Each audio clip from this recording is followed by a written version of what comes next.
नमस्ते। The finance wire को subscribe करें। देखिए, हमारे 99% दर्शक कंटेंट तो देखते हैं पर सब्सक्राइब नहीं करते। आपका बस एक क्लिक हमें हर दिन ऐसी ही जानकारी लाने के लिए बहुत मोटिवेट करता है।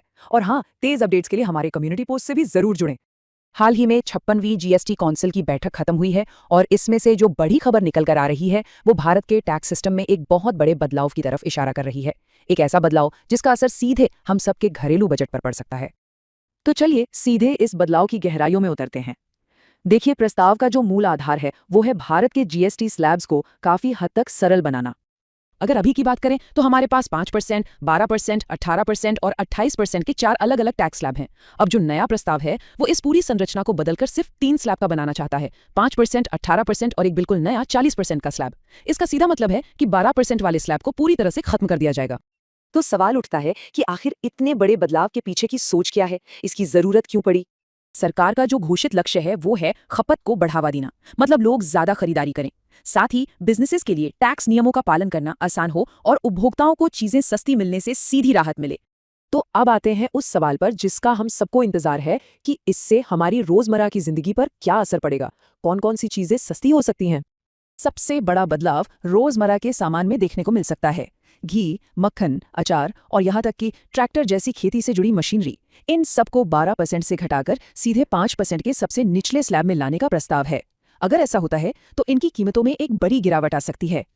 और बात सिर्फ यहीं खत्म नहीं होती। बड़े घरेलू सामानों पर भी अच्छी खासी राहत मिल सकती है, जैसे वॉशिंग मशीन, टीवी, फ्रिज और छोटी कारें। ये सारी चीजें जो अभी 28% के सबसे ऊंचे स्लैब में आती हैं, उन्हें 18% वाले स्लैब में लाया जा सकता है।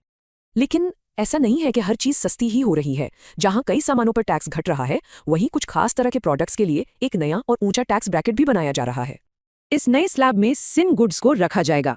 अब ये सिन गुड्स क्या है? ये ऐसी चीजें हैं जैसे तंबाकू या बहुत महंगे लग्जरी उत्पाद, जिन पर ज्यादा टैक्स लगाकर सरकार उनके इस्तेमाल को कम करना चाहती है और साथ ही अपना राजस्व भी बढ़ाना चाहती है। और यही है वो नई विशेष दर जो इन डीमेरिट वस्तुओं के लिए प्रस्तावित है, पूरे 40%। इसमें तंबाकू, पान मसाला और 50 लाख रुपए से ज्यादा महंगी कारें शामिल होंगी। देखिए, जब भी कोई इतना बड़ा नीतिगत बदलाव आता है तो जाहिर है कुछ लोगों में उम्मीदें जगती हैं तो कुछ लोगों को चिंता भी होती है। और इस प्रस्ताव के साथ भी बिल्कुल ऐसा ही हो रहा है। एक तरफ इंडस्ट्री है जो टैक्स सिस्टम के आसान होने की उम्मीद कर रही है, लेकिन कुछ चीजों पर टैक्स बढ़ने से परेशान भी है। वहीं दूसरी तरफ राज्य हैं जो इस बात को लेकर बटे हुए हैं कि इससे नागरिकों को फायदा होगा या उनके अपने बजट को भारी नुकसान पहुंचेगा। उदाहरण के लिए कपड़ा उद्योग को ही ले लीजिए। उन्होंने कुछ कपड़ों पर टैक्स बढ़ने की संभावना को लेकर बहुत गहरी चिंता जताई है। और दूसरे तरफ हैं कई राज्य जो केंद्र सरकार से कह रहे हैं कि इस बदलाव से उनके राजस्व में जो कमी आएगी उसकी भरपाई की जाए। और ये कमी कोई छोटी मोटी नहीं, अनुमान है कि ये सालाना लगभग 80,000 करोड़ रुपए हो सकती है। तो कुल मिलाकर पूरी कहानी का निचोड़ ये है कि ये सुधार एक तरह का संतुलन साधने की कोशिश है। एक तरफ अर्थव्यवस्था को गति देनी है, टैक्स सिस्टम को आसान बनाना है, और दूसरी तरफ इस बदलाव से राज्यों पर पड़ने वाले वित्तीय असर को भी संभालना है। और यहीं पर ये पूरा मामला एक बहुत बड़े सवाल पर आकर रुक जाता है।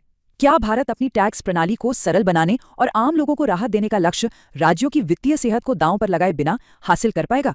इस पर आपकी क्या राय है?